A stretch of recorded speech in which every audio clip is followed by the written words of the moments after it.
Pronto. Renata, se quiser. Então, boa noite a todas, a todos, a todes. Sejam muito bem-vindos, né, a esse lançamento do Grupo de Assuntos Jurídicos do Ondas. Né? É uma alegria esse convite de participação aos associados, porque é um espaço de reflexão, né, e busca de soluções para os problemas que a gente convive com relação ao direito humano, à água e ao saneamento no campo jurídico, né, que se reflete a outros campos. Quero parabenizar o Amael pela iniciativa e a liderança aí do processo e cumprimentar a Graça, que vem aí a esse convite para inaugurar com grande estilo esse grupo, as atividades desse grupo, né? E quero lembrá-los também que o Ondas é esse espaço de luta, de solidariedade, que ele não só agrupa pessoas, mas ele acolhe todos aqueles que se indignam com as injustiças sociais, e especialmente a injustiça hídrica. E convidar todo mundo a estar lá vibrando no dia 9 de novembro, quando nós estaremos em Brasília. O Ondas vai receber o prêmio Lúcio Costa, na categoria saneamento, como entidade de destaque no ano de 2022, e também o nosso querido Marcos Montenegro, que também vai receber na categoria, né, na mesma categoria saneamento, mas como personalidade do ano. A gente vai com muita alegria, muito orgulho de estarmos aqui nesse conjunto de pessoas. Então, são todos muito bem-vindos, muito bem-vindas, e eu passo a palavra para o Amael, para que siga os trabalhos, bons trabalhos. Bom, boa noite a todas e todos. É um prazer estar aqui com vocês para dar início a essa iniciativa, que, na verdade, é mais uma continuidade dos trabalhos que o Ondas vem desenvolvendo nos últimos anos. A gente tem tido uma atuação muito proeminente nas atividades legislativas, tanto no nível federal quanto estadual. A gente tem apoiado diversos movimentos e instituições nesse processo de muita confusão que se instaurou depois da nova lei de saneamento. Então, essa formação de grupos ad hoc, né, destinados a projetos específicos no âmbito do Ondas, agora começa a tomar um corpo mais permanente, numa tentativa de tanto dar espaço para as pessoas que têm experiência poderem contribuir, os nossos associados, né, poderem contribuir diretamente para essa consecução da missão institucional do Ondas, como também dar espaço para as pessoas com menos experiência de aprenderem e poderem contribuir cada vez mais com essas nossas atividades.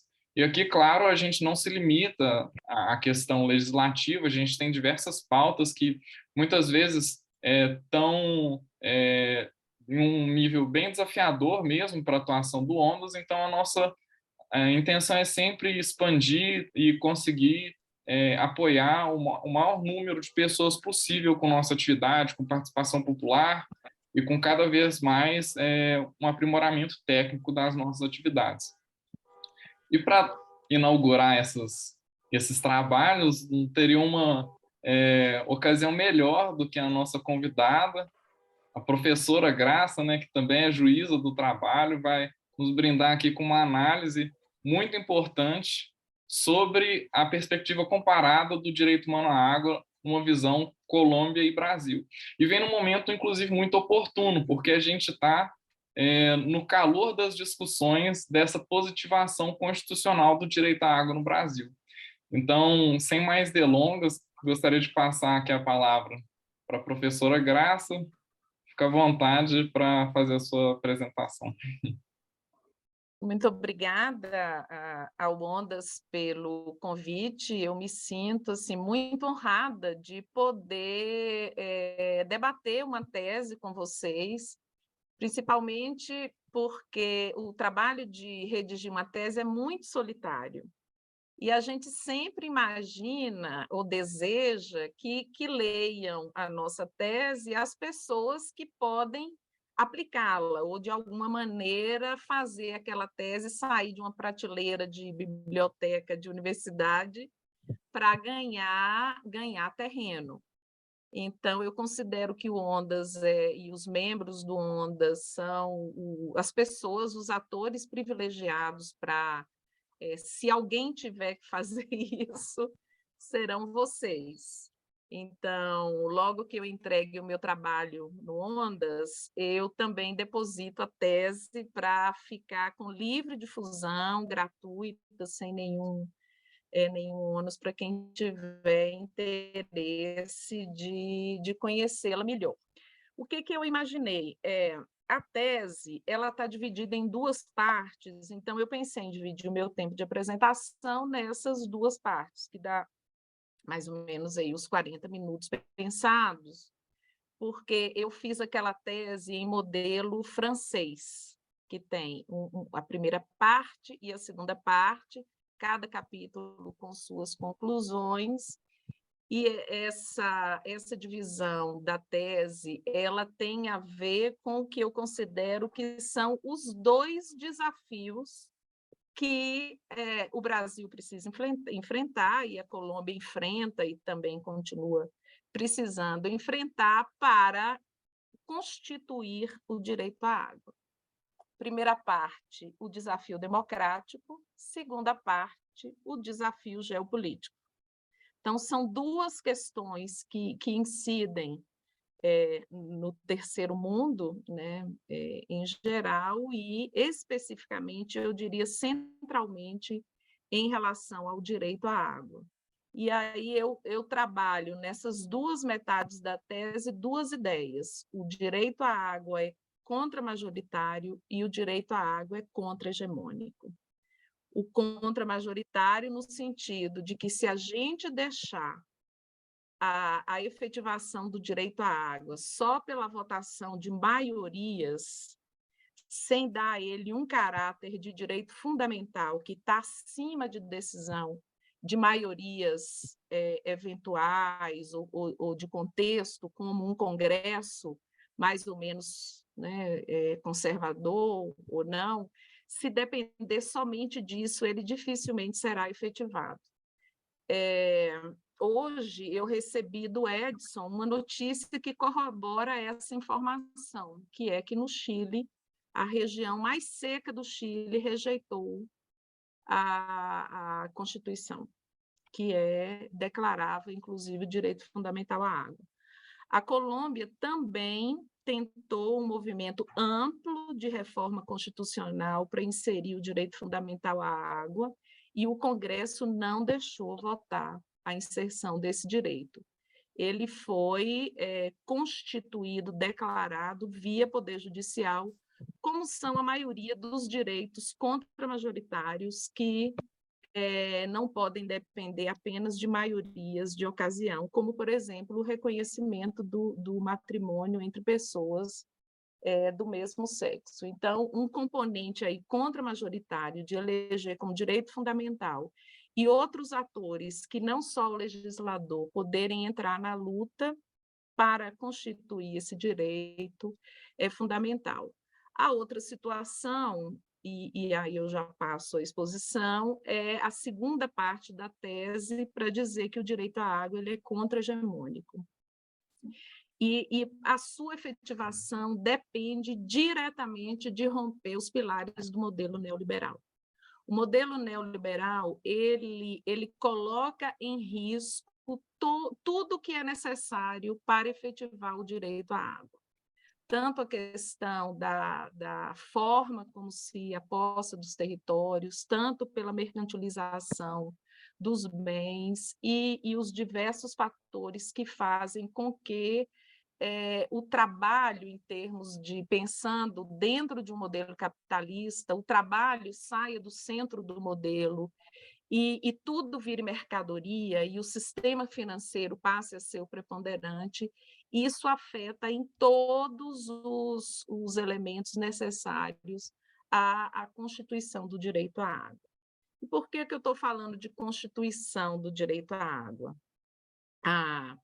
Os direitos constitucionalizados, principalmente os direitos que exigem prestações ou os direitos prestacionais, onde estão a maioria dos direitos econômicos, sociais, culturais e ambientais, aí eu falo de DESCA e não só DESC, eles exigem, então, a efetivação de uma política pública para a sua realização. Os direitos sociais nada mais são do que a cara jurídica de uma política pública. Isso é a definição do Christian Curtis. E outra autora que eu uso na tese, ela diz: como é que você, então, precisa fazer que um direito constitucionalizado ou descrito no papel seja constituído? E um direito só é constituído quando ele sai do papel e ele se transforma em planos, políticas públicas e a execução. Então, o que a Colômbia tem de muito relevante quando a gente fala de efetivação de direitos econômicos, sociais, culturais, ambientais? A ideia clara que esses direitos não podem ser somente normas de papel. E para que eles sejam efetivados, eles precisam de alguns elementos, que é o que eu discuto na tese. Então, a minha preocupação, eu vou compartilhar aqui com vocês o material que eu usei, inclusive na própria defesa da tese, a exposição da defesa da tese, não sei se está visível aí para vocês. Assim, apareceu. Então, eu vou usar o mesmo material que eu usei, eu vou para as conclusões, e aí, na parte final, eu trato especificamente do conteúdo da jurisprudência que fala do direito fundamental à água. Então, o meu objetivo era fazer uma tese que contribuísse para a efetivação de direitos fundamentais dessa categoria de direitos, os DESCA. A escolha do direito à água, ela veio em um momento que eu estava preocupada com essa questão de como o juiz deve deliberar em matérias que devem necessariamente resultar no desenho, na implementação ou na avaliação de uma política pública.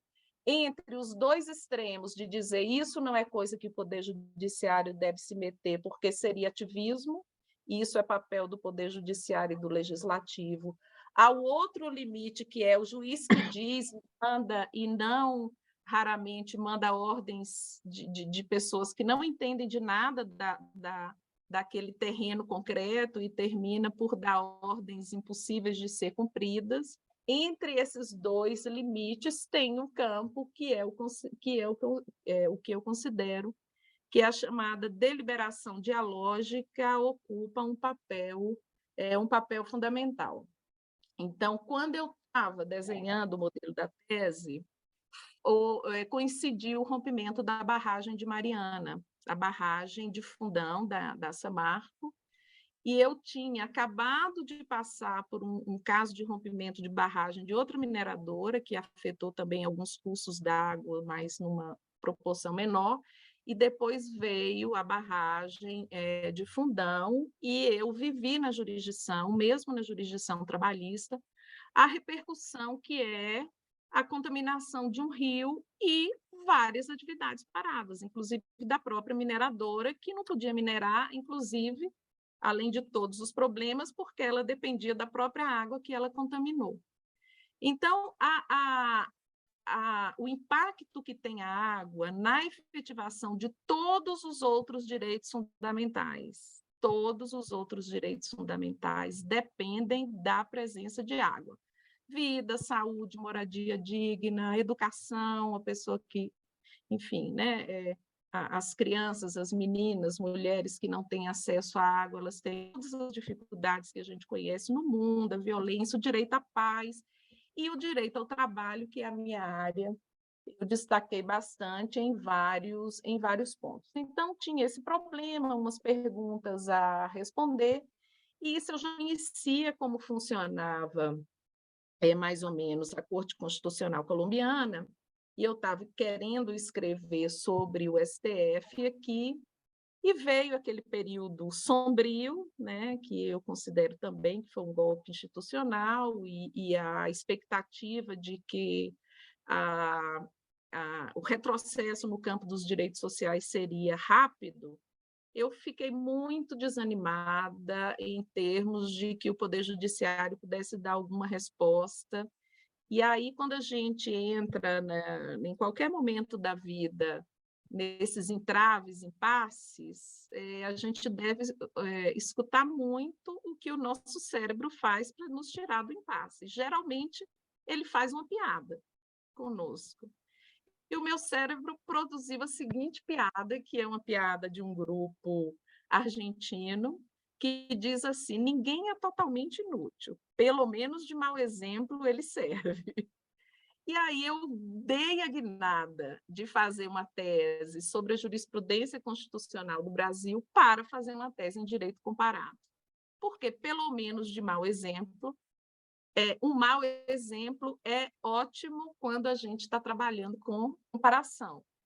Então, uma tese, então, em direito comparado, que analisa um enfoque crítico-normativo, normativo porque propõe algo, o direito comparado dentro da perspectiva dinâmica, porque você pode comparar o direito estático, que é as normas, como elas são escritas, ou o direito na sua aplicação, que é a parte dinâmica do direito comparado. Então, era a comparação de jurisprudência.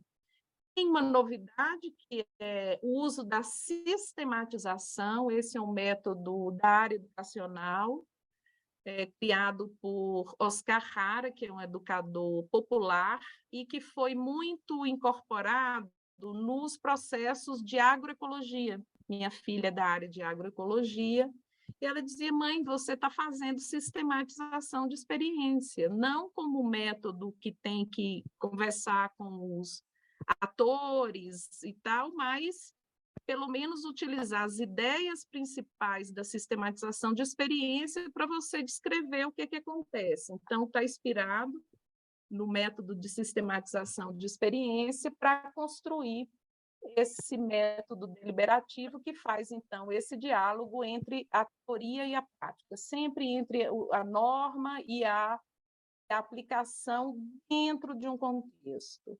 Então, a importância para nós que somos de países das características de Brasil e Colômbia é sempre pensar que o direito não pode ser pensado fora do seu contexto.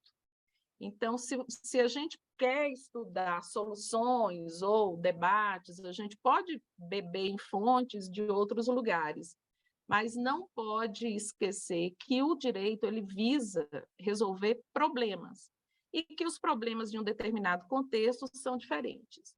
E quando a gente está tratando de constitucionalismo, eu gosto muito desse autor, eu posso mandar para o grupo do Ondas, é um filósofo, eu tive aula com ele quando eu fiz a especialização em Alicante e argumentação jurídica, o professor Juan Carlos Bayon, e ele fala: todo constitucionalismo ele precisa de uma análise contextual. Você não pode ter uma ideia de como funciona o constitucionalismo de um país se você pegar somente a Constituição ou somente a Corte. Tem pelo menos 4 elementos que você precisa entender para verificar como é que esse constitucionalismo vai funcionar na prática. A Corte Constitucional toda, como ela é, suas competências, como são nomeados os ministros, quais os problemas que tem em torno do funcionamento dessa Corte. A Constituição, como é que ela é, se ela tem um catálogo amplo de direitos ou não, como se dá a correlação de forças entre os partidos e entre os partidos, um dos elementos, entre os poderes. Então, como é que os poderes se relacionam entre si, se há maior pressão de um poder sobre outro, se há um equilíbrio de poderes ou não, como é que se dá a correlação de forças entre os poderes políticos na prática? E como é que se dá a cultura jurídica desse país. Então, eu me centrei no aspecto cultura jurídica porque considerei que ele era fundamental e eu não podia abarcar tudo, mas eu trouxe todos esses elementos na análise da tese e porque me parecia que o aspecto cultura jurídica era o que fazia a diferença entre Colômbia e Brasil. eu uso também essa autora que diz que toda comparação ela pode ser subversiva no sentido de tirar a gente, né, da caixinha que a gente está acostumado, porque em algum lugar já se disse, ou um juiz falou, uma lei falou aquilo que no nosso país, olha, eu sempre pensei isso, acho que é uma solução, e lá eles já disseram que isso pode, ou o contrário, né? A experiência, a possibilidade de sistematizar a experiência. Na Colômbia, tem muita discussão sobre transplante jurídico para evitar o que no Brasil se faz muito acriticamente. Na Colômbia tem muita discussão séria quando se fala na questão do transplante jurídico, que se propõe inspiração de uma teoria ou de um instituto, ou de uma instituição, ou de uma prática jurídica, que essa prática, essa teoria, esse instituto, ele não pode ser recebido acriticamente. Como aqui se pega uma teoria fora de contexto, isso aconteceu muito na Lava Jato, por exemplo, aquelas ideias de domínio do fato, e muitas vezes distorcendo totalmente o que o autor pensou, ou copiar um instituto que foi pensado para um contexto diferente. Então, sempre essa ideia, a gente tem que analisar qual é o problema conceitual que está em jogo, o problema funcional, se esse transplante cabe ou não, vai aprimorar ou não o problema que a gente está querendo resolver para não piorar. E pensando a questão da cultura jurídica e da cultura política vigente, esse autor, Perdomo, ele analisa muitas culturas latinas e ele fala que a cultura jurídica funciona como uma espécie de combustível que põe o direito em marcha. É por isso que normas muito parecidas, às vezes até idênticas, de um país e de outro, quando são colocadas em marcha, que é o direito analisado no seu aspecto dinâmico, ele pode produzir soluções jurídicas, jurisprudência e outras soluções completamente diferentes a depender desse combustível. O Boaventura fala que é forma de se posicionar frente a institutos, e o Ferraioli fala muito da necessidade de recuperar a ideia de democracia e os seus vínculos essenciais do constitucionalismo. Como eu falei para vocês, eu dividi a tese em duas partes. Uma, eu declaro e tento mostrar que o direito à água ele é contra-majoritário, e os desafios políticos do direito à água, dizendo que ele é contra-hegemônico.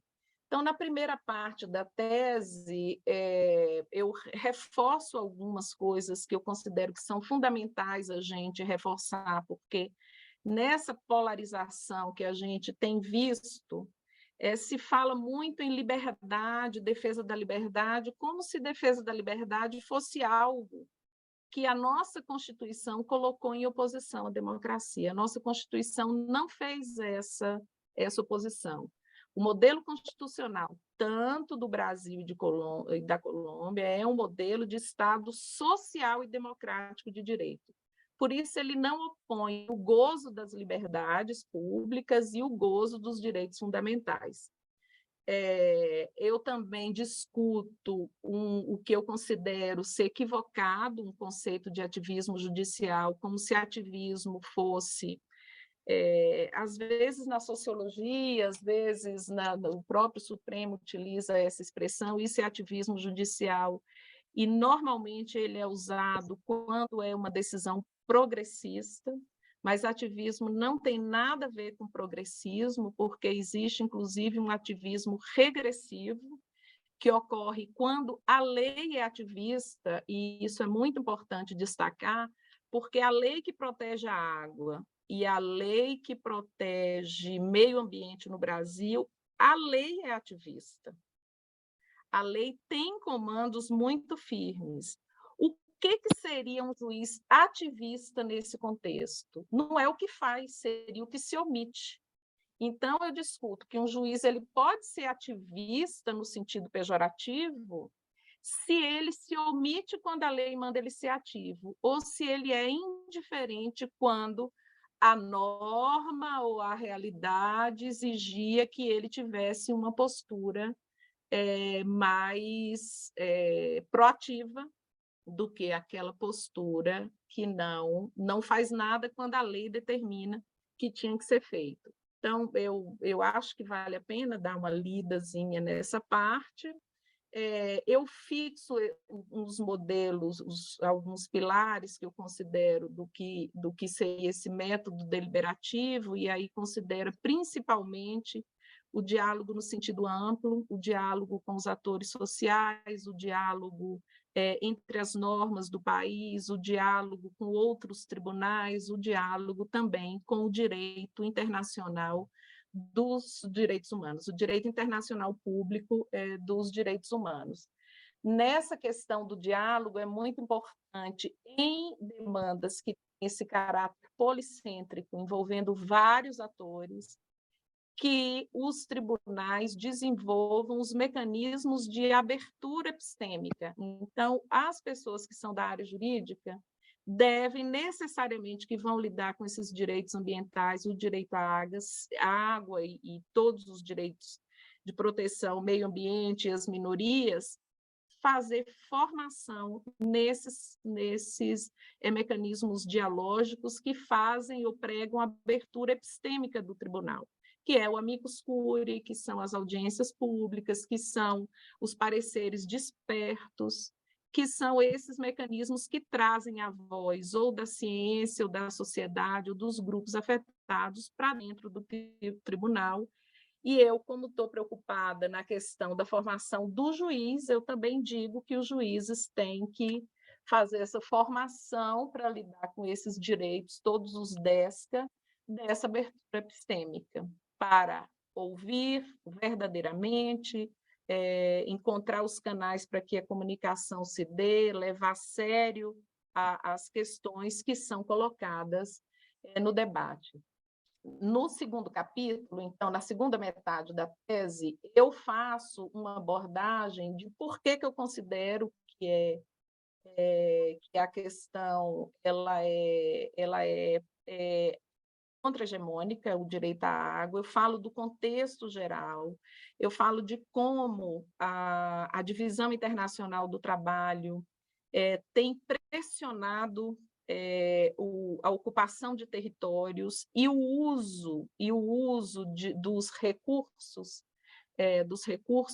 ambientais dos países de terceiro mundo, de modo que todo ganho agregado volte para o primeiro mundo. Então, a pressão, no caso da água, é a exportação da água virtual, e tudo aquilo que a água gasta em excesso ou que vai gerar algum valor agregado, essa produção é transferida para o terceiro mundo, e aí não é por acaso que a produção de carne, de agricultura, ela que exige um grande consumo de água, ela é transferida, e a importação da água virtual se dá através da importação desses produtos com baixo valor agregado e com alto custo de água.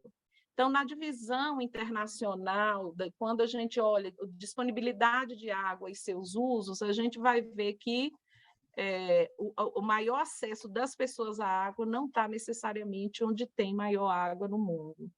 E por vários fatores, aí eu trato dessa questão do modelo hegemônico, como ele trata a água, e o estudo da água do saneamento básico vai mostrar muito a questão de onde estão os excluídos, como é que se dá esse domínio, e não necessariamente onde tem água no mundo as pessoas vão ter o acesso ou uso dessa água, vai ser convertido em benefício social. O Brasil, internamente, quando a gente olha com a dificuldade de acesso à água potável e saneamento da região norte, onde está a maior concentração de água no país, é um resumo de como isso acontece no mundo. Então, se um país ele tem uma determinada quantidade de água, ele vai tentar fazer o uso daquela água para ser aplicada em recursos que dê maior lucratividade a ele, e transferir para outros países o que ele puder, aquilo que vai gerar um alto consumo de água, para ter esse benefício com um baixo valor agregado. E por causa da pressão sobre os territórios e a água, todas essas questões que vão estar vinculadas à morte dos líderes ambientais Brasil e Colômbia, não, por acaso, estão entre os países que mais matam seus líderes sociais, ambientais, políticos, camponeses, exatamente por essa pressão pelo território. Eu falo um pouco dessa questão, né? Todo conceito de escassez é um conceito antropocêntrico, eu explico isso na tese, e falo da questão, como está a questão do saneamento e os problemas geopolíticos que que o direito à água envolve no Brasil e na Colômbia. Caminhando já para a segunda parte e trazendo para vocês algumas coisas do que eu vi em termos de solução. Aí, o que eu tratei? Que Constituição é essa que a Colômbia tem que faz com que o direito à água, fundamental à água, tenha sido declarado, e outros direitos fundamentais, tenha sido declarado antes mesmo da ONU declarar a água como direito fundamental? Tem sentença 1 ano depois de criada a Corte é de 91, desde 92 já tem sentença declarando direito fundamental à água na Colômbia. Então, tem alguns elementos. Houve a transição democrática brasileira, ela foi mais incompleta que a colombiana. Nós tivemos os entulhos, chamados os entulhos da ditadura, que ficaram. Eles estão hoje no olho do furacão do retrocesso democrático brasileiro. Eu considero que isso ocorreu, principalmente a questão militar é um dos problemas, o legislativo, que não se deixou modificar, porque nós tivemos uma constituinte congressual, enquanto na Colômbia foi uma constituinte com um congresso constituinte exclusivo, então ela pôde mexer mais no legislativo e no equilíbrio de poderes. E, ao lado da Constituição nova, foi criada uma corte nova para fazer aquela Constituição ser interpretada.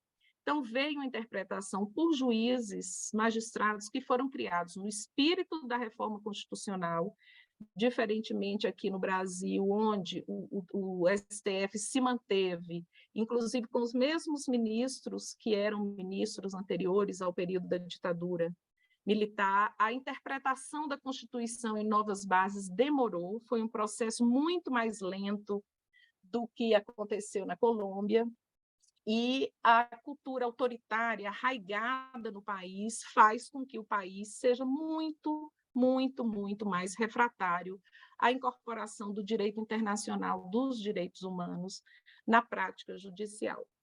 Então, eu fiz a análise, é impressionante a correlação das normas. Até o sistema, os conselhos ambientais são muito parecidos, com alguma divergência de forma de participação aqui e lá, mas os sistemas de informação de recursos hídricos é muito parecido, os órgãos de proteção à água, os comitês de bacia muito mais incipientes lá, mas também existem órgãos nesses níveis, e a normativa internacional, todos os pactos que o Brasil firmou, a Colômbia firmou também. Então, são leis internas, e a Constituição também, da mesma forma que no Brasil, a Constituição colombiana e a Constituição brasileira declaram que os direitos humanos eles podem ser direitos implícitos no ordenamento nacional e são protegidos pelo direito internacional vigente. Eu digo, então, que não é necessário reforma constitucional do Brasil, ainda que ela seja bem-vinda, para declarar que a água é um direito fundamental por qualquer dos juízes, especialmente pela Corte Constitucional Brasileira, pelo STF. A ideia de que os direitos fundamentais do artigo 5º não são números clausos, não são exaustivos, basicamente a mesma forma, e porque esses direitos, tanto na Colômbia quanto no Brasil, um dos requisitos para declarar que um direito é fundamental é considerar que ele é essencial para a garantia de outro direito que é fundamental e essencial. Então, se o direito, não há direito à vida e à saúde sem o acesso à água, como dizer que o direito à água ele não é fundamental? Então, foi esse raciocínio que a Colômbia fez há muito tempo, e aí eu vou falar para vocês aqui como eu sistematizei o que a Colômbia fala, e aí eu dou, na sequência, alguns exemplos concretos de jurisprudência. Então, a construção jurisprudencial da Colômbia entende que água, o direito à água, é um serviço público, e é um serviço público essencial. Sendo serviço público, pode ser objeto de demanda individual. Então, é um direito, é um serviço público e é considerado, então, um direito subjetivo. A pessoa que tem o seu direito à água violado, ela pode demandar individualmente. Ela é uma política pública. E, como política pública, também é considerado um direito fundamental. Uma pessoa na Colômbia que tenha, por exemplo, uma rede de esgotos que ou não coleta, ou estoura e contamina a sua rua, ela tem o direito subjetivo, desde que ela ou a família seja afetada, de demandar individualmente que aquele problema seja reparado. E é considerado, então, um direito fundamental, tanto o acesso ao serviço à água, quanto o acesso à rede de esgoto.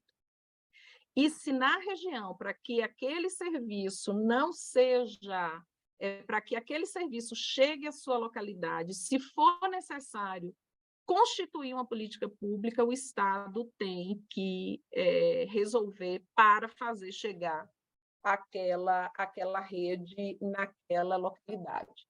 Então, é um serviço público, isso está declarado nessa sentença, que vocês podem tomar nota. Sentenças lá na Colômbia, elas têm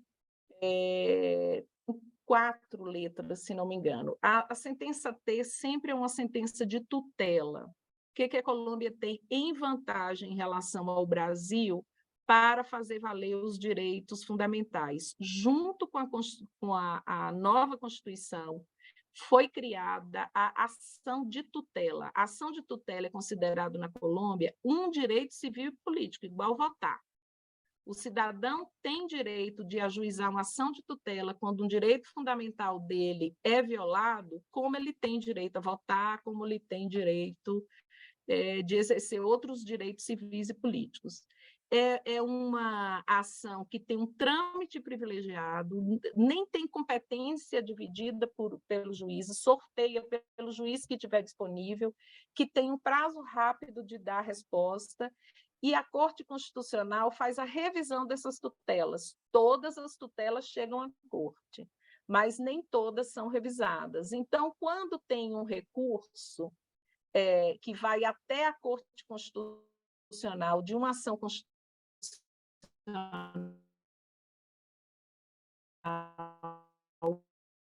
que foi baseado no deferimento de uma tutela, e a Corte examinaria a decisão transita em julgado. É diferente da situação do Brasil, que vários processos chegam ao Supremo, e o Supremo tem que decidir todos, e muitas vezes ele decide por omissão. Ele demora lá e não solta sentença, e o problema, muitas vezes, cria um fato consumado. Lá, todo cidadão tem direito à ação de tutela para fazer efetivo o direito fundamental. Então, essa decisão ela esclarece sobre o mínimo vital de água e também declara que o direito à água e ao saneamento básico são direitos subjetivos. A política pública de água e saneamento também como direitos subjetivos, desde que esse direito subjetivo afete pessoas concretas, que foi o que eu acabei de falar para vocês. Há também a noção de que a política pública de água e saneamento é um direito coletivo. Então, tem várias ações coletivas para extensão dos serviços de saneamento básico a regiões, para ação subsidiária do Estado, quando a região tem um produto que é comunitário. As empresas de água só iam escolher. Eu já estou caminhando para o final para deixar as questões concretas para vocês perguntarem. Não, eu só ia comentar que está travando um pouquinho, Graça, mas agora já voltou ao normal. Ah, tá. Então, lá na Colômbia, em relação à questão das políticas públicas, quando foi decidida sobre a privatização da água, ao mesmo tempo foi publicada uma lei que dizia, nas cidades, zonas rurais, pequenas localidades, onde não houver interesse da iniciativa privada, as pessoas podem se constituir a própria água e saneamento. Então, o que nós temos aqui, que tínhamos e que está sendo desmanchado, que era uma grande empresa de saneamento básico, com possibilidade de atuar em escala, com financiamento cruzado. Na Colômbia, antes disso existir, a política já fragmentou a questão do acesso à água e, como previsto, quando houve a privatização, as empresas de privatização só escolheram os filés, as grandes cidades, as áreas mais ricas, e ficaram de fora interior, regiões pobres, zona rural. Por isso que tem essa grande quantidade de aquedutos comunitários. Porém, a Justiça hoje declara: se é um direito fundamental e se é considerado pela Constituição um serviço essencial, essa política tem que ser coberta pelo Estado, ainda que no local só exista um aqueduto privado. A responsabilidade subsidiária do Estado e presente pode ser exigida, e tem acontecido em vários casos, tem decisões do Conselho de Estado reconhecendo isso. Uma outra questão que também é idêntico no ordenamento jurídico brasileiro e que nós estamos explorando pouco para a efetivação do direito à água, que é o direito intergeracional ao meio ambiente saudável e protegido para as atuais e as futuras gerações, que é a premissa do desenvolvimento sustentável.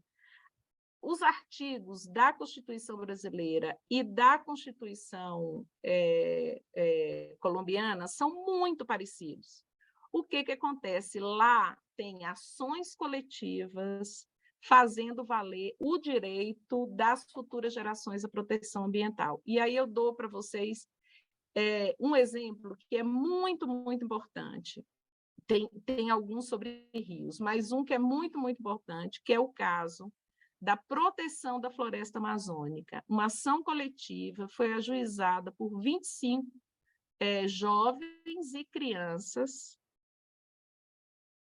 pedindo a proteção da floresta amazônica, dizendo: o meu futuro depende da proteção da floresta amazônica. As pessoas que estão tomando decisão hoje não estarão aqui em 50 anos, e elas estão afetando o meu direito no futuro, ter um ambiente saudável. E aí tem a demanda que eu acho que o Brasil tem condição de fazer algo parecido. Claro que eu vejo que tem que ter articulação, formação, a parte de formação da cultura ambiental e cultura da água, que a Colômbia cuidou antes de judicializar as questões. Senão a gente vai fazer um transplante e não encontra eco no Poder Judiciário, não encontra eco na sociedade, e lá encontrou. E a decisão é belíssima. Então, essa ideia que a proteção ao meio ambiente ela é um direito coletivo e é um direito intergeracional. E outra questão que é muito interessante para nós adotarmos em todas as ações vinculadas ao DESC, que é como a Corte Constitucional vai fixando os parâmetros constitucionais para efetivar os direitos fundamentais, que exigem ações prestacionais. Por exemplo, eu até marquei aqui um dos casos que a decisão diz o seguinte, e já passando a palavra para vocês fazer as perguntas. Por exemplo, uma decisão diz o seguinte, para a Corte, a discricionariedade das decisões políticas das autoridades públicas não é absoluta. A progressividade é incompatível, por definição, com a inação estatal. Logo, se há um direito constitucional, tem que existir um plano escrito, público, orientado a garantir progressiva e sustentavelmente o gozo efetivo do direito, sem discriminação e com espaços de participação em suas diferentes etapas, que, em efeito, se estejam efetivamente sendo implementados.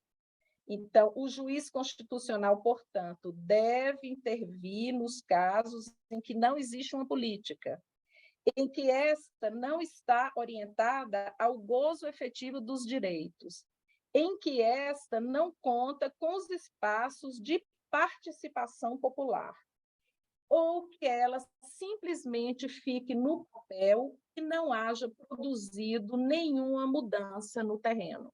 Então, a Corte vai criando, a partir dos mesmos princípios dos direitos humanos, os princípios que devem gerir a prática da política pública dentro daquela ideia. Um direito constitucional, para ser constituído, ele precisa ser transformado numa política pública. Uma política pública, para cumprir os requisitos da efetivação de um direito fundamental, ela também tem que ser orientada pelos mesmos princípios que regem os direitos fundamentais. A participação, a prestação de contas, a não discriminação, ela precisa ser efetiva porque os direitos que estão constitucionalizados, eles não estão aí para serem meras normas de papel.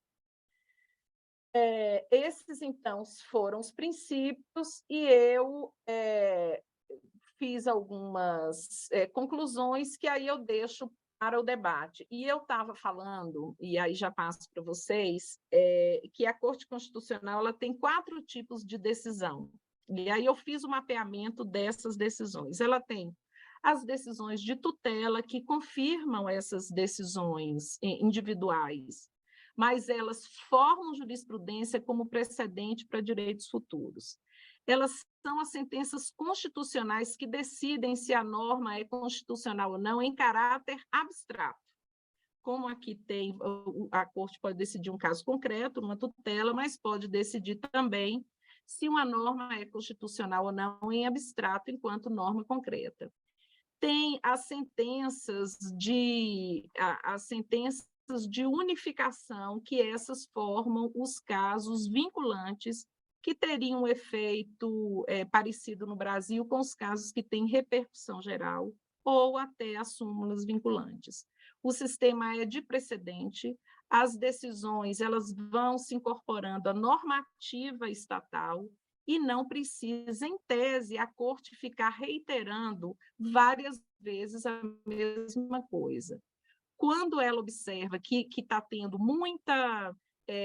muito tipo de lesão do mesmo tipo de direito, ela dá sentenças unificando decisões, ou ela escolhe alguns casos para fazer o segmento quando ela considera que se dá com lesões reiteradas e graves a direitos humanos. Ela diz, não é mais a norma constitucional, a norma existe, a interpretação é clara. O que tem, de fato, é um estado de coisas inconstitucional, e é o estado de coisas inconstitucional que precisa ser alterado. E uma outra coisa que é muito interessante para o Brasil, a partir dessa doutrina que a Corte Constitucional lá faz, inclusive com as salas de segmento, é que, a partir dessas decisões estruturais, há muita pesquisa demonstrando que tipo de deliberação é mais efetiva. E aí, para os movimentos sociais, isso é muito importante, porque um grupo de estudiosos do De Justiça, por exemplo, eles dizem que a decisão ela pode ser mais ou menos efetiva por vários fatores, a depender do ator que está envolvido. Então, quanto mais repercussão social tiver o ator e mais pressão social ele puder fazer, ou aquele assunto ganhar agenda pública, eu acho que o tema água tem possibilidade disso, maior efetividade pode ser que aconteça.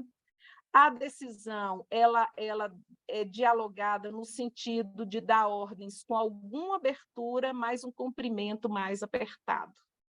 Então, já tem estudos das decisões estruturais, o que funciona e não, e como aperfeiçoar, da parte do judiciário, o segmento dessas decisões e mesmo ordens estruturais de maneira mais adequada e mais dialogada, incluindo os atores sociais responsáveis por aquele cumprimento e fazendo um segmento de uma determinada forma para garantir um resultado mais efetivo.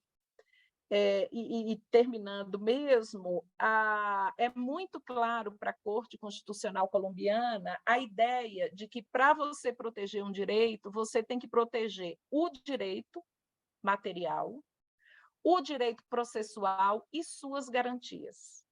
Então, a proteção ao direito à água envolve a sua proteção substantiva, envolve a proteção do acesso à justiça, todos os mecanismos vinculados ao direito processual, e envolve as garantias judiciais e extrajudiciais, inclusive tutela da participação, quando precisava a comunidade ser ouvida e não é.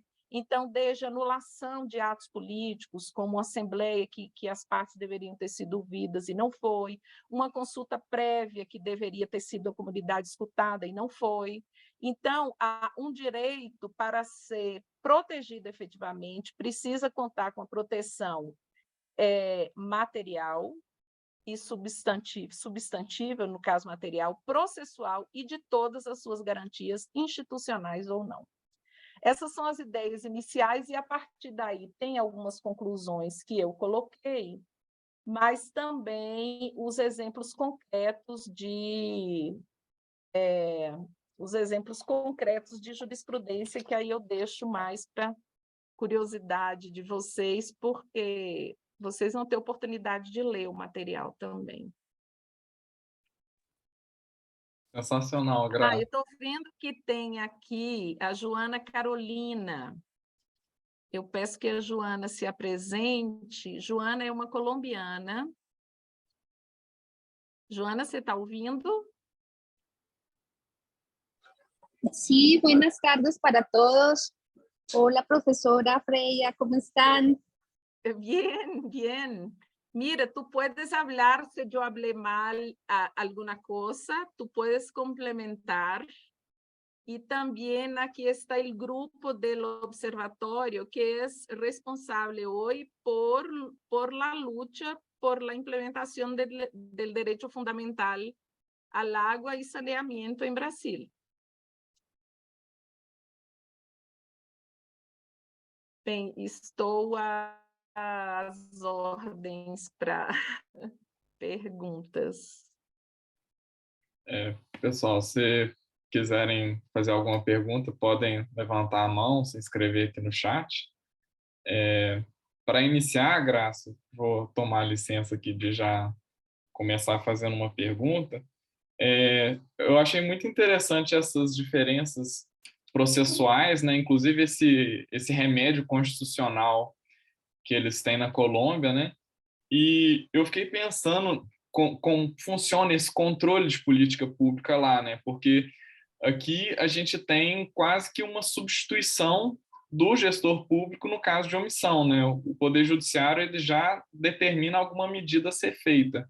Nesse caso de se observar alguma ilegalidade, vamos dizer, nessa omissão do poder público, na Colômbia tem uma postura similar ao Brasil do judiciário já tomar a medida diretamente, ou ele precisa intimar a autoridade para que ela faça o processo de forma correta, para que ela implemente esse plano formal, que consulte as pessoas de forma adequada?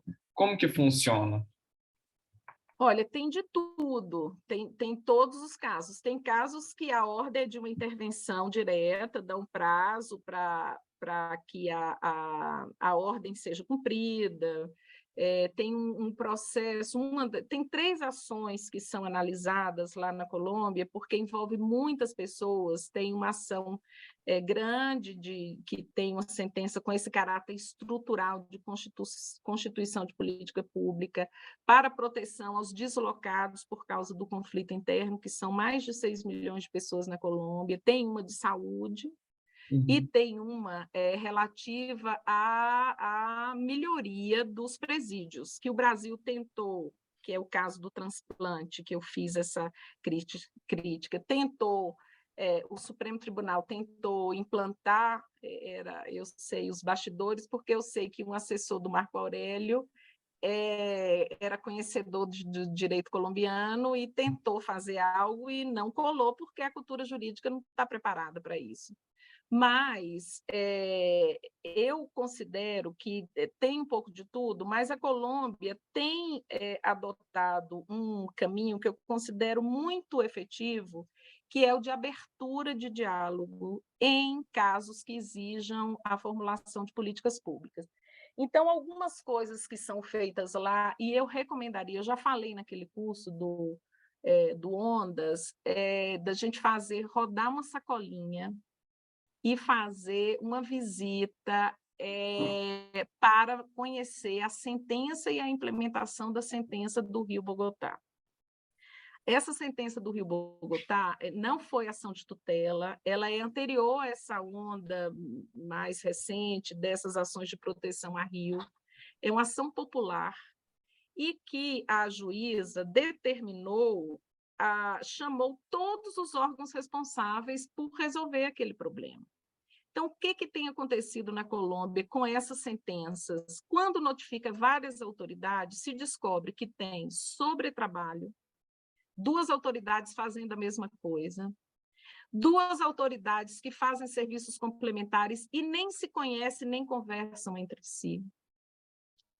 Então, quando a sentença começa, olha, vocês têm que criar política pública, eu mapeei que os responsáveis são esses. Primeiro notifica as pessoas, faltou alguém? Falta fulano, aí chama fulano. E começa a fazer essas pessoas conversarem entre si.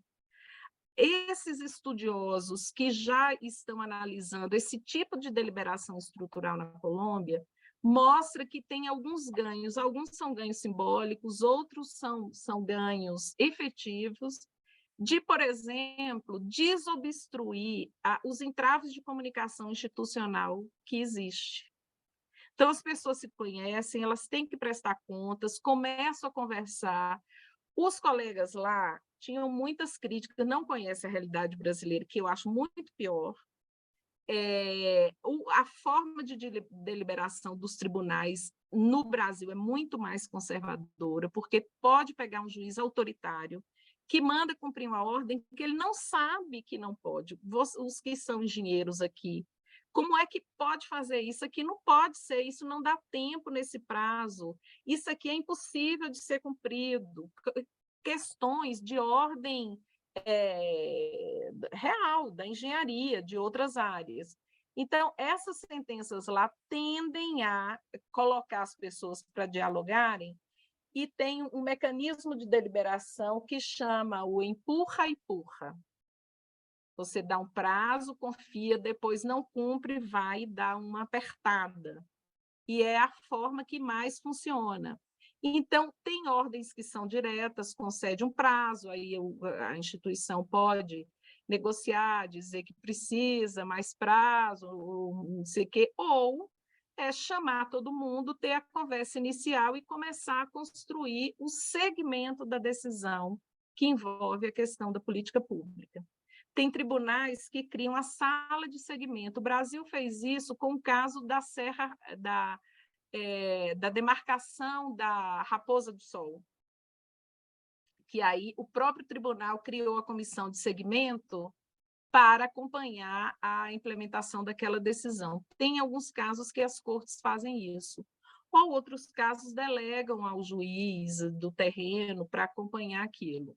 Então, tem das duas coisas, mas quando envolve uma política pública grande, aí eu diria, o caso do Rio Bogotá, esse mecanismo de como deliberar, os juízes brasileiros precisam conhecer, porque envolve noção de democracia, noção de direitos humanos, essa noção de que, se eu vou deliberar em um direito humano, eu tenho que seguir não só materialmente os direitos humanos, mas procedimentalmente eu tenho que cumprir aquilo que os direitos humanos pregam. Então, eu tenho que ouvir os afetados, essa escuta tem que ser verdadeira, a política não pode ser discriminatória, eu tenho que ter algum tipo de prestação de contas sobre, né, o que isso vai acontecer.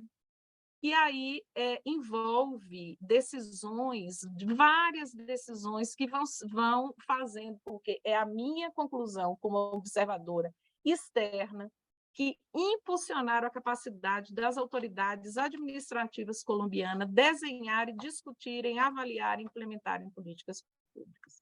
Você conversa, claro que as críticas são enormes, pode dizer que eu sou ingênua, mas eu vi autoridades conversando sobre políticas públicas, eles começam a dominar esses conceitos de prazo, que precisa ter um projeto, de que tem que seguir alguns requisitos. Teve um caso que é muito interessante, eu fiz análise dessa sentença, que a Corte determinou o fornecimento de alimentos para os indígenas, Vaiú.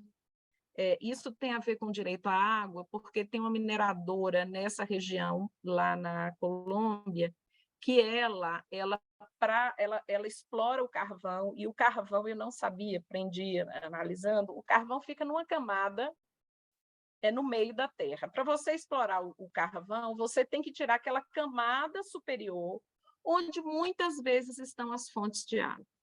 Você destrói. Aqui também, em Minas Gerais, tem muitas críticas disso.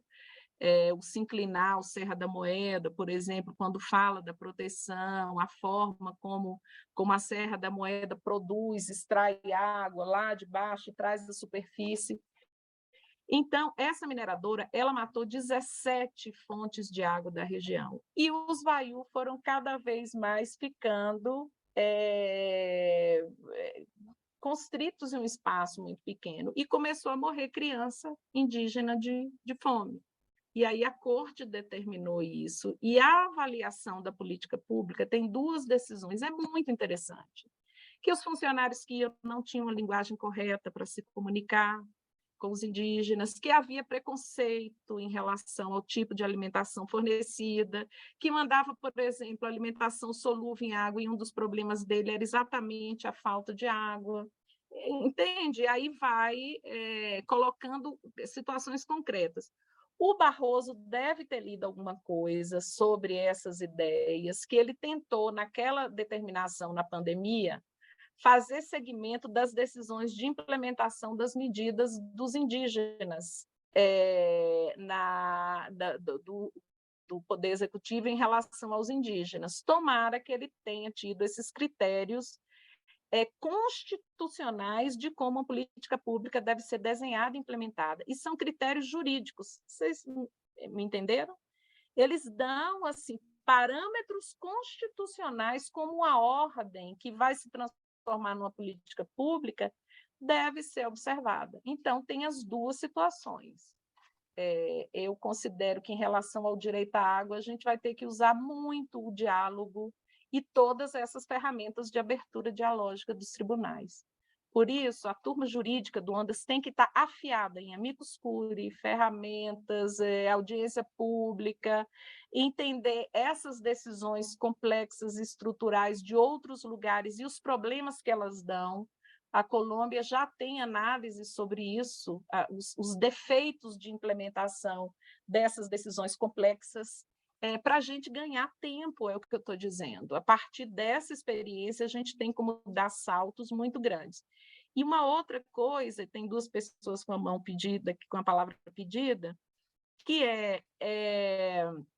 a gente precisa fazer o trabalho de trazer a questão da água para a agenda pública. Esse é um trabalho grande, enorme, que precisa ser trazido. E outra questão que vários autores que eu usei na tese falam, que é um trabalho de mudança de cultura jurídica.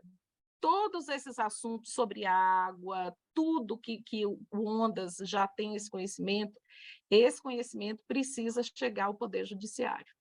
Na formação de juízes, material, o que eu aprendi fazendo essa tese, todo juiz deveria saber. E aí ele cita por que os juízes da Argentina puniram os militares, por que os juízes de tal lugar deliberaram assim. Eles passaram por formação, inclusive os atores do terreno fizeram chegar materiais a respeito em quem decide. Aí envolve executivo, legislativo e judiciário. É mudança de cultura. Eu acho muito interessante a sua fala, Graça, porque, inclusive, dá vazão à função educadora da jurisdição também, né? Que é uma das questões mais relevantes, inclusive quando se lida com direitos coletivos, né? E política pública. E, como você colocou, muitas vezes eu fiz uma pesquisa abrangente da jurisdição aqui do TJ, de Minas, e eles realmente têm muitos casos em que eles simplesmente dão uma canetada numa data. Você vai fazer uma obra até tal data. Não tem conhecimento científico, não tem um parecer de engenharia ali, é mais uma visão do juiz que aquilo vai resolver o problema. Então, eu acho que essa transposição, né, dessa visão, desse diálogo com as autoridades, ele é muito importante mesmo. E aqui, para dar seguimento, passar a palavra para o Alex para poder fazer a pergunta. Bom, boa noite, buenas noches. Primeiro, antes de mais nada, assim, super parabéns, Amael. Seu empenho aí traz claramente aí para o Ondas um fundamento que é muito necessário para o progresso mesmo do nosso observatório. Você está super de parabéns, tá? Professora Graça, parabéns aí pela apresentação. Manifesto aqui que eu já estou com muito interesse em ler o seu trabalho. E eu queria fazer, na realidade, duas perguntinhas para a senhora. Do ponto de vista assim, de abastecimento de água, do direito à água, a gente sabe assim, a Colômbia ela tem um status bastante diferenciado do Brasil e de uma perspectiva assim, de atendimento às pessoas bem mais avançado, né? As estruturas tarifárias, as categorias de consumo, elas têm uma abrangência bem mais adequada do que a brasileira. E, pelo que a senhora falou, assim, eu sou engenheiro, não sou da área do direito, mas, aparentemente, também a estrutura judicial, ela tem pontos que a gente pode, sob alguma perspectiva, considerar mais avançados do que os nossos nesse sentido. Com isso, eu queria fazer duas pequenas perguntas para a senhora. Primeiro, se essa estrutura mais avançada, tanto do ponto de vista da estrutura de atendimento das pessoas realmente, quanto do ponto de vista do sistema legal que dá provimento ao direito dessas pessoas serem atendidas, se isso se realiza na prática, assim. Uma coisa é a gente ter um arcabouço legal, uma estrutura de atendimento com maior abrangência, né? Outra coisa é se essa coisa realmente ela funciona e quando ela deixa de atender, se as pessoas recorrem e a justiça está presente.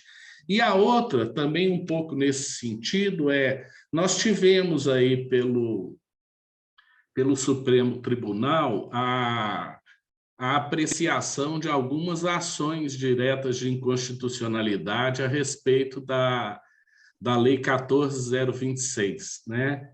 E eu imagino que a senhora talvez conheça, mas eu queria que a senhora comentasse, assim, do seu ponto de vista, como que a senhora vê o momento que a gente vê atualmente, né, que está caminhando para um processo de privatização, as ações de inconstitucionalidade que foram apontadas, inclusive algumas delas com muita participação do nosso observatório, elas foram todas enterradas no Supremo. O discurso do Supremo, até onde eu consegui entender, ele foi muito fundamentado no trabalho que foi desenvolvido pela associação e sindicato das concessionárias privadas, que tem um claro interesse, óbvio, na privatização. E, assim, do nosso ponto de vista, é meio uma coisa que retrocede ainda mais para o nosso ambiente já frágil, né, com relação à realização desses direitos aí já reconhecidos pela ONU. Novamente, parabéns pelo trabalho e pode saber que eu vou ler com muito interesse. Respondo já, ou Edson? Acho que pode responder e depois a gente passa para a pergunta do Edson. Olha, eu vejo da seguinte forma: a ação de tutela é um instrumento jurídico muito poderoso na Colômbia. As pessoas falam assim, de vez em quando, aqui no Brasil, em algumas áreas, dizem, vou te pôr na justiça, vou te meter uma tutela. É algo assim muito difundido. Uns falam que a ação de tutela ainda é mais presente em camadas mais intelectualizadas, ou que têm um acesso a conhecimento mais diferenciado, mas, pelas decisões que eu analisei, é gente muito simples que entra com tutela, até porque a Corte admite a tutela em substituição quando aquela pessoa está numa situação tão vulnerável que nem acionar o Poder Judiciário ele tem condição, como o caso das crianças indígenas que estavam passando fome. Então, admite também que a tutela pode ser implementada por um terceiro em relação a outra pessoa.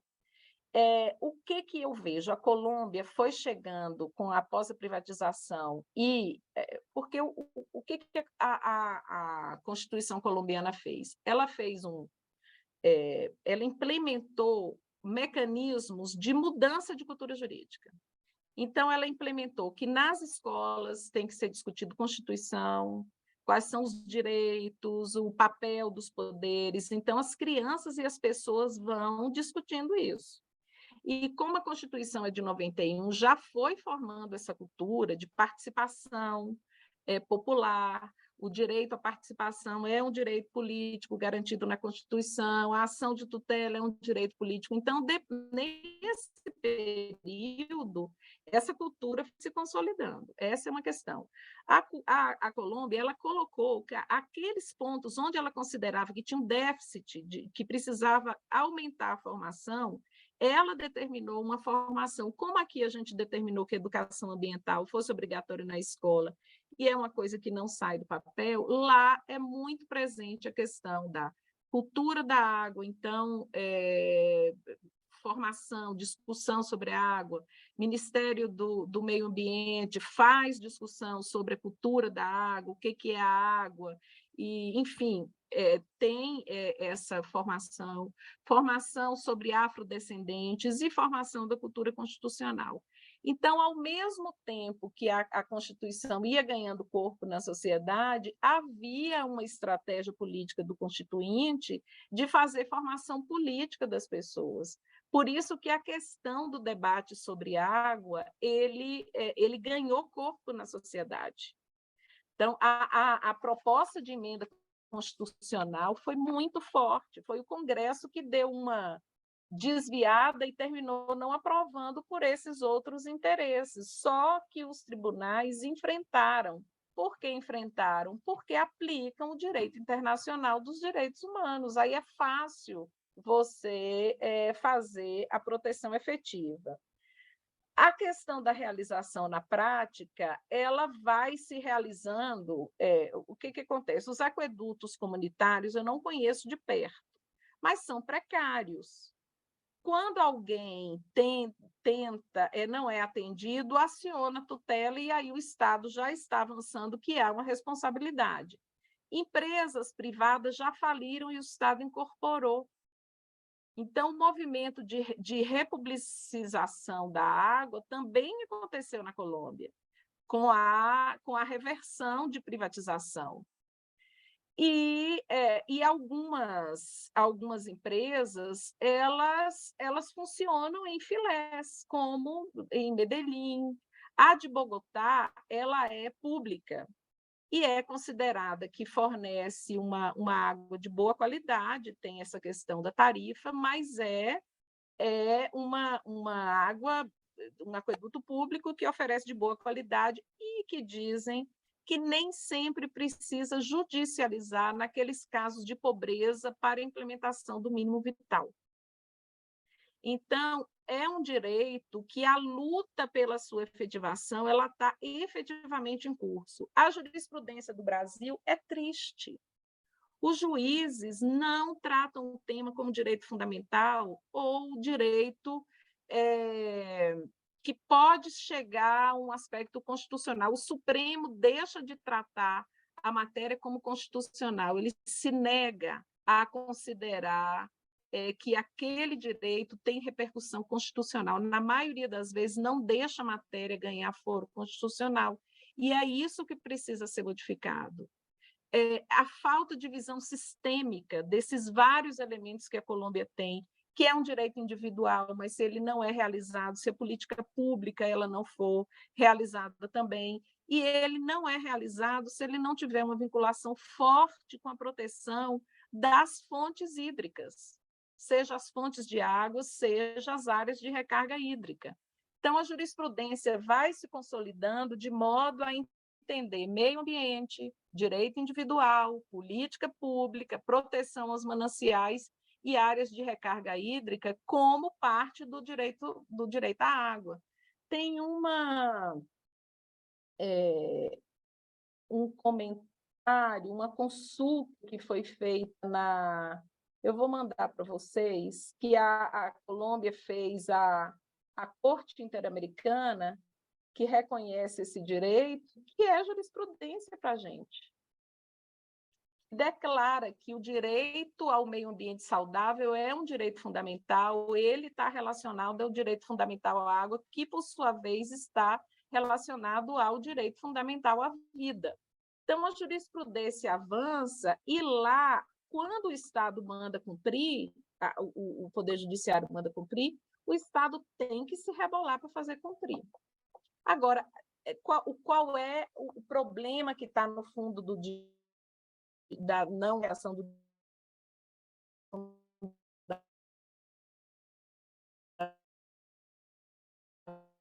fundamental à água?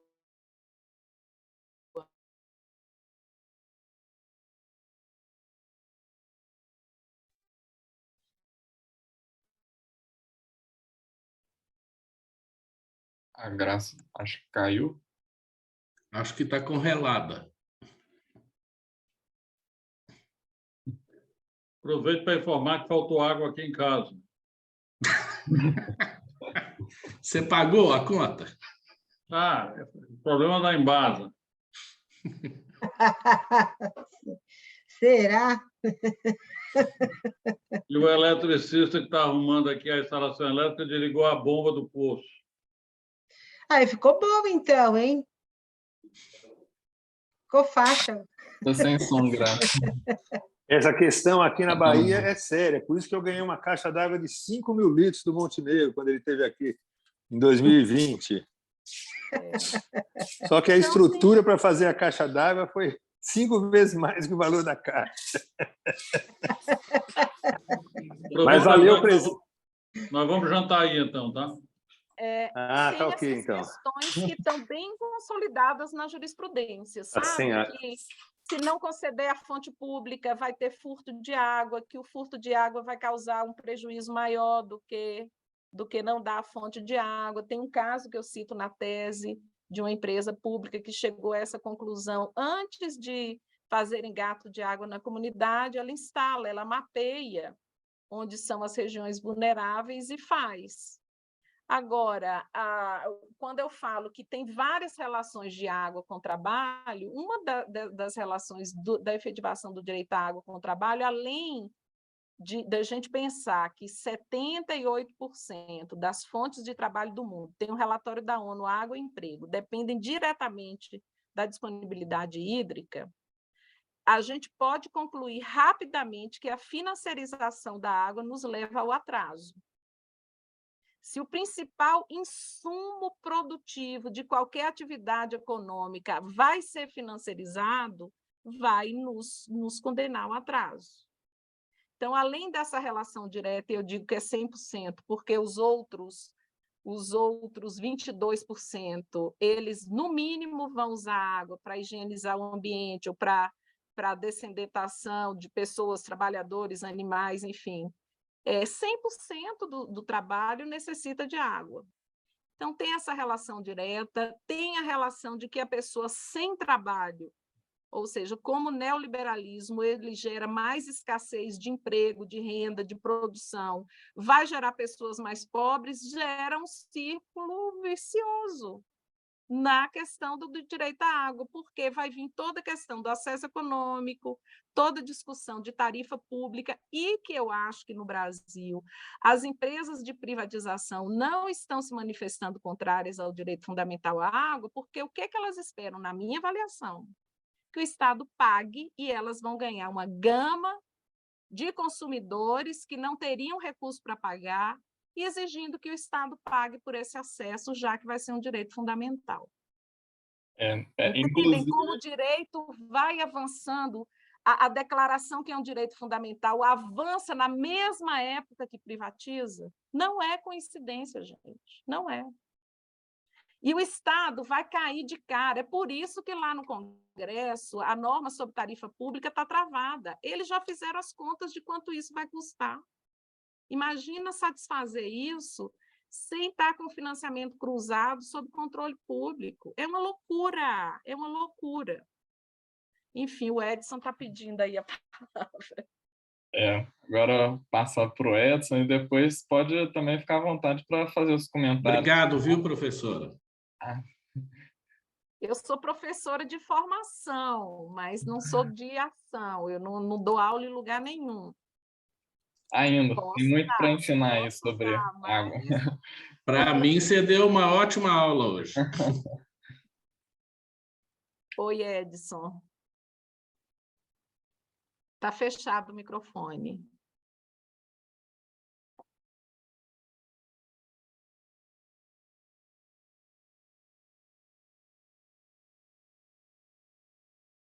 Acho que está travando. É só para mim? Para mim, ele também é congelado. Também. Lugar, também está travando.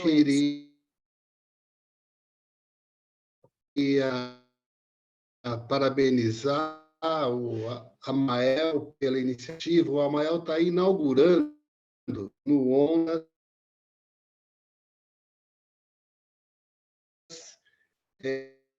Ok, ele está avisando que vai sair e entrar novamente. Amael, você é daqui de Belo Horizonte? Sou. Da UFMG. Não! Não! Sou de Divinópolis, você é o Amael, aí não. Não, mas é porque geralmente as pessoas perguntam de fora de Minas, né, Alex? Aí você fica sou de BH. Mas eu sou de Divinópolis. Se eu soltar isso lá em Divinópolis, vai ficar ruim para você, viu, Amael?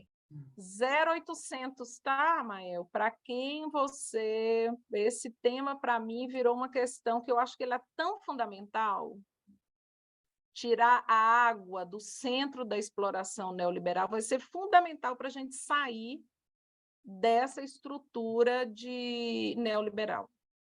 Sem tomar o controle da água novamente, é impossível a gente tomar o controle sobre o destino do país. E, assim, a gente está vivendo uma onda agora, né? Uma coisa que a gente vê no nível federal, mas também nos estaduais e mesmo no nível municipal você consegue ver como é que essa politicagem... Ouro Preto. Inclusive, a gente até conversou bastante com o pessoal de Ouro Preto, na época que começou a concessão, né, e que eles estavam com aquela questão política de se fechava, se não fechava. E é impressionante, né, assim, como que as coisas acontecem para além do debate público. E eu soube, depois que já tinha sido assinado, eu falei com o prefeito que ia dar problema. Eu disse, não deu certo em lugar nenhum. Ouro Preto, gente, é o berço dos principais rios aqui de Minas Gerais. As nascentes estão lá. É assim, violento, me parece violento um processo que poderia ser coletivo, todo mundo entender a sua água, começar a cuidar coletivamente das fontes, né, das áreas de recarga hídrica como um processo de bem comum. Hoje você está disputando isso com uma empresa que vai vender o serviço e está começando a cercar as áreas de água, as fontes de água. Né? Acho que o Marcos está pedindo a palavra, podia esperar enquanto o Edson volta. Então, rapidinho.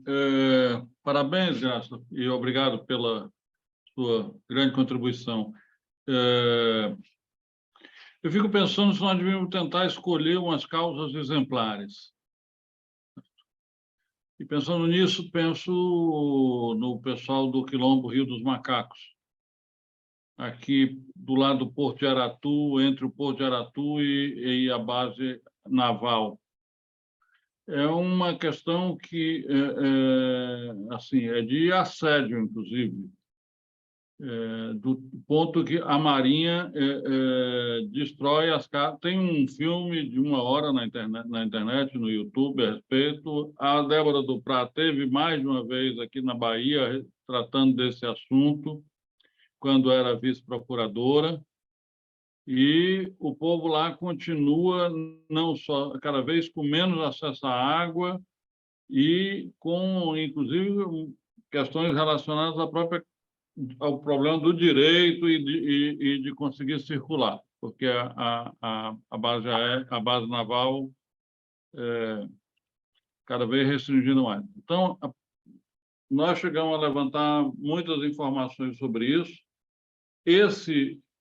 Você acharia que poderia ser um caso que a gente poderia adotar como exemplar e colocar esforço para poder criar uma jurisprudência, uma repercussão geral, uma coisa desse tipo? Como juiz, eu prefiro não falar de caso concreto, para não dizer que eu estou dando aconselhamento jurídico prático, que a gente não pode. Mas tem uma questão que na Colômbia se discute muito, muito, que é a economia do extermínio. Quando você começa a dificultar a vida de quilombolas, indígenas, você não está matando pessoas apenas, você está querendo exterminar modos de vida. Então, a coisa é mais grave. O assassinato sistemático de indígenas, líderes camponeses, líderes sociais, é extermínio de modos de vida e é disputa por territórios. Esse é o pano de fundo. Então, nesse contexto, eu acho que a luta é uma luta que deve já ter proteção. Aconteceu algo parecido com Alcântara, né? A base lá, militar. Mas tem muita jurisprudência da Corte Interamericana sobre território e direito à água, muita. Que o direito ao território, aquela terra, ele inclui o direito à água. Muita jurisprudência a respeito disso. Eu considero que todas essas distintamente das peculiaridades de cada área é grave, porque vejam a gravidade do fato. O neoliberalismo, ao mesmo tempo que ele desindustrializou a economia, com todas as formas de buscar o deslocamento para regiões onde a mão de obra era mais barata, ele primarizou mais a economia do país e, por conta disso, ele causou uma maior pressão sobre os territórios de 2 modos. Porque diminuiu os empregos na cidade Então, há um deslocamento e retorno para o interior e para a terra, e ele aumenta a pressão pelo território porque ele quer explorar mais o território. Então, se não tiver resistência agora, todos nós estamos ameaçados, porque os nossos territórios todos estão ameaçados. Quem pensa que é só o quilombola, não é só o quilombola. Aqui na capital, agora, as principais fontes de água de Belo Horizonte estão sob risco. Entende como a questão é mais a fundo? É matança de modos de vida, economia do extermínio.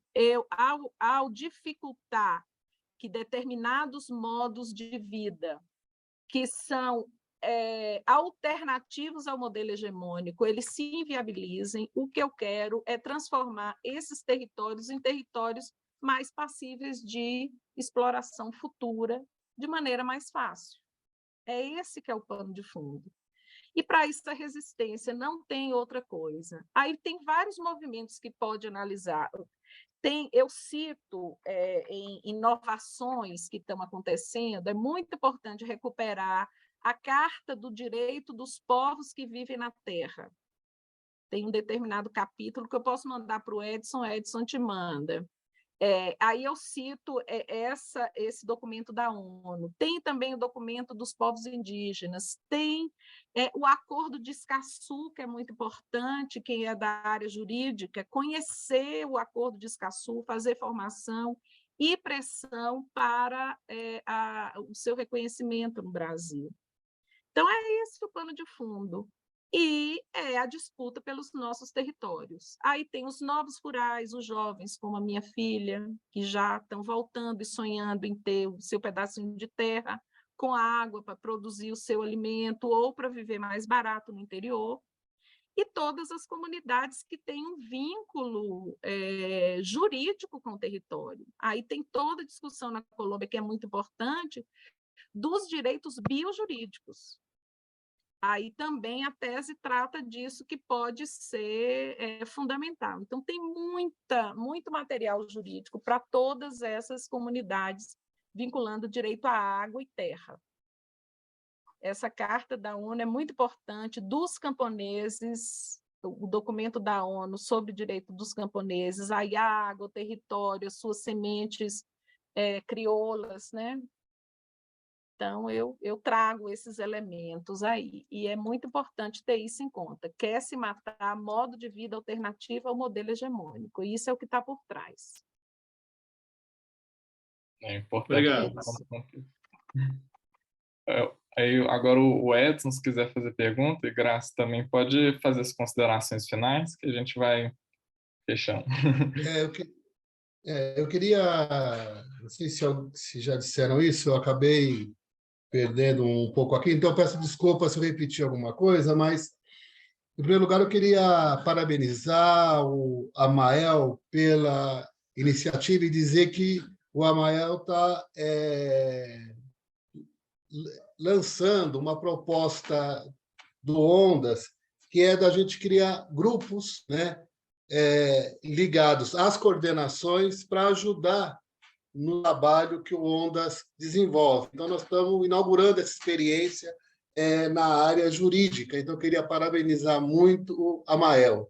E dizer que a Graça, eu já tive a oportunidade de conversar muito com ela, muitas vezes, tenho uma profunda admiração pelo trabalho dela e queria parabenizar pela aula que ela nos deu aqui, né? Então, eu acho que a gente está começando bem esse trabalho nosso. Queria dizer que eu tenho muito acordo com tudo que a Graça disse, mas eu acho que vale destacar algumas coisas que são muito importantes, né? Uma delas que me chama muito a atenção é o fato de que uma coisa que ela nos traz aqui é que o judiciário brasileiro ele incorpora, né, a narrativa da classe dominante. Então, foi isso que ele fez agora no julgamento da Lei 14.026, né, no Supremo Tribunal Federal. usou nos argumentos a narrativa usada pelo setor privado, como o Alex já disse aqui, né? Usou a narrativa da imprensa, né, e de grande parte de quem controla a política pública, do ponto de vista da defesa da privatização. Tal.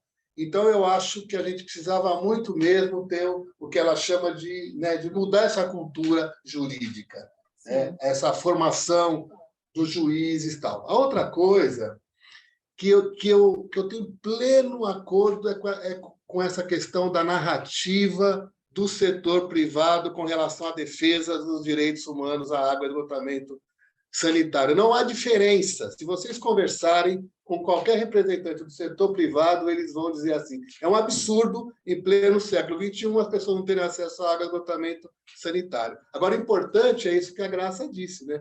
Eles esperam que o Estado cuide dessas pessoas mais fragilizadas, né? Porque não é eles que vão cuidar, né? E se eles cuidarem, vai ser com dinheiro público, né? Enfim. Bom, a pergunta que eu queria fazer para a Graça é a seguinte. Graça, o que nos ajuda a gente incluir na Constituição Federal, né, duas PECs que tramitam, uma no Senado e outra na Câmara dos Deputados? A que está na Câmara dos Deputados altera o artigo 5º da Constituição para incluir o direito humano à água, né? Não são essas palavras, e uma outra PEC que ainda está no Senado, né? Já está pronta para votar, está no plenário, né? Que é a PEC número 2 de 2016, do senador do Amapá, do Randolfo Rodrigues, né, que coloca o saneamento básico como direito na Constituição. O que isso muda do ponto de vista das ações judiciais, né? É importante dizer que, como você já disse aqui, né, o direito humano à água ele aparece como derivado de outros direitos. Se você olhar a Constituição brasileira, você não garante uma série de direitos que estão lá se a pessoa não tiver acesso à água. Então, é o que a gente chama de que esse direito humano é derivado de outros direitos. Então, o que muda para nós termos essas duas emendas constitucionais aprovadas? Uma que muda o artigo 5º e outra que muda o artigo 6º. Eu acho que é importante o reconhecimento da Constituição, até porque a jurisprudência em um país que é refratário à incorporação dos direitos internacionais dos direitos humanos tarda mais se ele não for expressamente declarado. Na Colômbia, houve uma clareza. No Peru, o Peru incorporou depois que o Tribunal Constitucional já tinha declarado. A Corte Constitucional Colombiana declarou, todo mundo cumpre, há uma possibilidade de incorporação na Constituição, e isso não veio e é cumprido. Mas, num país onde a cultura autoritária... Tem uma tese que eu cito, que eu vou passar para vocês, uma tese da USP que explica por que há um rechaço tão grande à incorporação das normas de direitos humanos no Brasil. Vem da cultura autoritária. Então, essa cultura autoritária dificulta a incorporação dos tratados internacionais como norma no ordenamento. Então, a gente precisa lutar por ela e precisa formalizar na Constituição. Não basta, porque o direito, para sair do papel, ele precisa dar esse passo. O direito constitucionalizado precisa ser constituído. Como é que você dá o seguinte passo na constituição de um direito, que é a sua efetivação? Vai depender também dos mesmos problemas que travam a gente, que é o autoritarismo, né? A falta de democracia impede a efetivação dos direitos, e essa falta digamos assim, do traquejo dos juízes de transformarem normas de papel em políticas públicas efetivas. Então, tem um caminho muito grande de mudança de cultura. Eu acho que é importante, nessa norma, na incorporação dessas normas, isso acompanhar um debate grande de por que água e saneamento. Eu não sei se vocês estão acompanhando os relatórios da Rede Brasileira de Pesquisadores sobre Serviços Ecossistêmicos da USP, de biodiversidade da USP. O trabalho que eles fizeram sobre a água e serviço ecossistêmico, eu acho que é muito importante. Acho muito importante fazer a formação dos legisladores e do Poder Legislativo, porque essa declaração não vai ser suficiente. Quando eu fiz a comparação no Brasil, eu tinha a Colômbia determinando o pagamento do mínimo vital a partir da jurisprudência, e eu tenho jurisprudência no Supremo dizendo que uma mulher favelada que furta água, pobre para dar seus filhos, vai ser presa e que isso não se aplica o princípio da insignificância, porque isso equivale à norma tributária, e como o direito à água equivale a um tributo, não pode se aplicar o princípio da insignificância, porque é como se fosse uma tarifa pública equivalente ao tributo, salvo se você pagar, mas quem pode pagar? Entende como a exclusão aí se dá? Não vai ter quem pague se a pessoa pobre demarredecer. Então, essa cultura autoritária precisa ser enfrentada, é preciso entender a centralidade do saneamento básico na economia de todos os outros, da realização de todos os outros direitos, o tempo que a pessoa gasta procurando água, a exposição das mulheres que não têm banheiro, tudo isso. Só que o pano de fundo é a cultura autoritária. Então, para sair essas normas do papel, elas são importantes, mas ela precisa ter uma mudança de cultura, senão quem vai se apropriar desse discurso é quem privatizou, vai usar em benefício próprio. Como houve na época do direito à moradia, quem que faturou o direito à moradia? As construtoras que construíram, entendem? Então, precisa que o direito água e saneamento básico não seja um projeto de quem está privatizando para ter o financiamento, usar o nome do povo para conseguir o recurso e para quando vier o benefício que o Estado tenha que pagar, o proveito seja canalizado porque quem detém o recurso. E eu acho que eles estão ganhando a tarefa narrativa. É por isso que tem uma tarefa enorme de mudança de cultura.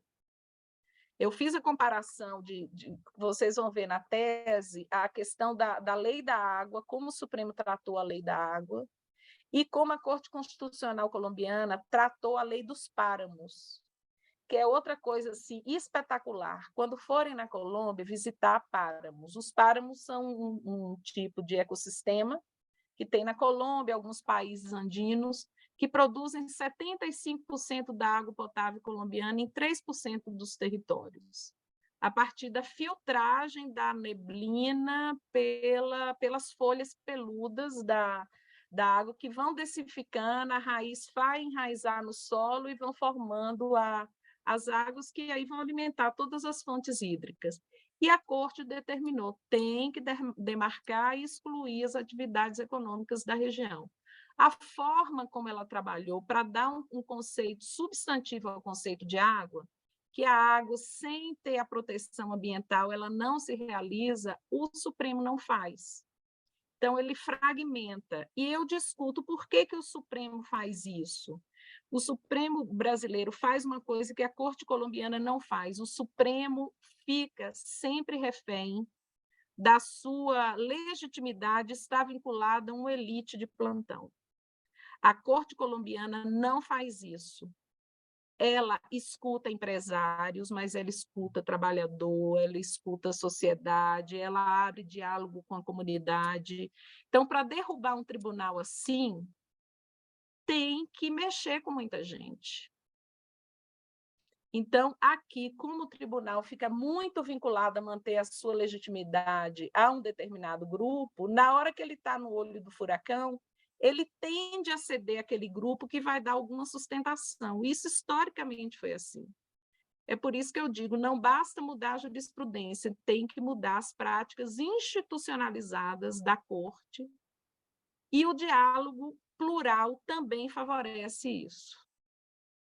Você cumprir as normas de direito internacional de direitos humanos, porque você tem a base para a sua jurisprudência, você ter uma vinculação plural com a sociedade, então você está escutando sindicato, banco, empresário, mais a comunidade que depende da água, a cidade pobre que não vai ser beneficiada com a privatização. Enfim, esses outros atores precisam ser escutados. Então, eu diria a questão da mudança de cultura e ter uma narrativa mais abrangente e social do que é água e saneamento e a sua importância.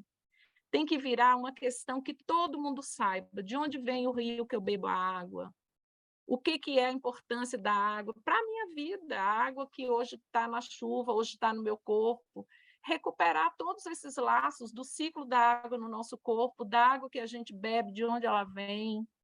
E tem outra coisa que eu não falei com vocês, que a Colômbia fez, que é vincular o direito ao meio ambiente e às futuras gerações para recuperar os rios e fazer avançar o esgotamento sanitário, que eu acho que é o próximo passo. Eu fico boba de ver como o governo federal não federaliza o saneamento básico na região norte e está deixando contaminar as maiores fontes de água, que são nossa riqueza futura, por esgotamento porco de cidade que está contaminando, por exemplo, o Saga, o Rios Amazonas ou tributários. É pouca gente de início, mas, entende? Você afeta um rio, é um problema, mas o esgoto que cai no rio, ele não vai prejudicar um bem federal?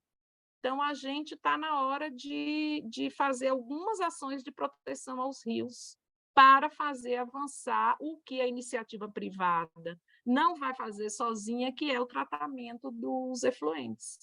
Não vai fazer. Vai ter que vir uma outra pressão social, até porque isso está meio vago na legislação, né? Tanto a proteção ambiental quanto o tratamento dos resíduos.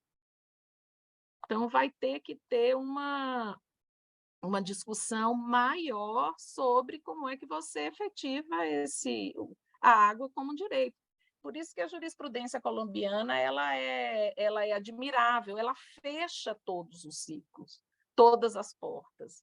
O direito à água não se realiza sem proteção ambiental, ele não se realiza se você não preservar as áreas de recarga hídrica e as fontes de água. E ele é um direito coletivo, então pode ser demandado coletivamente, e é um direito individual, pode ser demandado individualmente. Inclusive o direito ao meio ambiente. Tem muita coisa interessante sobre o que está acontecendo lá para ver na prática. Aí a despoluição do Rio Bogotá, eu diria que é uma coisa, porque essa parte, se funciona ou não na prática, eu não saberia dizer. A jurisprudência eu considero que é muito completa, mas o tema ganhou a agenda pública. Direito sem o tema entrar na agenda pública não se efetiva. E a gente precisa fazer com que isso aconteça. Uns avaliam que, como o Brasil era considerado, como tinha água demais, que o tema ficou meio esquecido. Mas eu acho que não é isso, porque em determinadas regiões do país sempre houve escassez, né? Só que não era o Centro-Sul. Talvez o tema ganhe relevância quando a escassez chegue no Centro-Sul, como está chegando agora. Então, é agenda pública e outras narrativas discutindo por que a água e saneamento público ela é bom para todo mundo. Ele é um insumo básico da produção e está atrás ou no centro de toda a produção econômica do país. Se a água for cara, se o esgoto for caro, as pessoas não vão poder pagar. E as empresas privadas podem ganhar muito com isso, fazendo o quê? Todas as obras de infraestrutura que o país vai precisar. Esse é o lugar delas, né? Se especializar nisso, nas obras, e não na venda do serviço. Né? É isso. Tem umas conclusões que eu fiz aqui, mas eu mando essas transparências para vocês e vocês dão uma lida também. Perfeito. Bom, Graça, muito obrigado pela aula mesmo que você deu para a gente, todo esse conhecimento que a gente tem de contexto, né, de visão, né, sistêmica mesmo, para a gente tratar esse direito de uma forma não só reduzida ao direito, mas também abarcando uma questão social, uma questão histórica mesmo e cultural. Então, eu acho que é muito importante a gente ter essa visão, e a sua aula foi essencial para esse aprendizado. Queria agradecer também todo mundo que participou aqui com a gente, que pôde ouvir e contribuir. Eu acho que esse é um passo aí de uma caminhada bem bacana que a gente pode fazer nessa contribuição do Ondas para o direito, né? E também do que o direito eventualmente pode trazer para o Ondas, né? Nessa troca que a gente faz aí para tentar expandir o saneamento no mundo jurídico, né? Então, muito obrigado, pessoal, e uma boa noite. Obrigado, Graça, foi um prazer. A gente vai precisar muito de você, viu? Tá, eu acho que eu já mandei a tese, acho que já, mas eu mando junto com o trabalho de novo, o trabalho final, tá? O Edson, então. linkou a tese no nosso site? Eu não sei, eu preciso ver lá, eu não sei. Então, podemos fazer isso, Graça? Deixar eu a tese... acho que eu já mandei. Se já tiver aí na mão de vocês, pode. Eu estava esperando entregar o trabalho, porque eu vou usar o trabalho para ela. Na verdade, eu vou reduzir e fazer um artiguinho sobre o que está lá, que eu não tenho tempo de fazer coisa nova. Não, tem um monte de artiguinhos para fazer ali, né? Tem, muita coisa.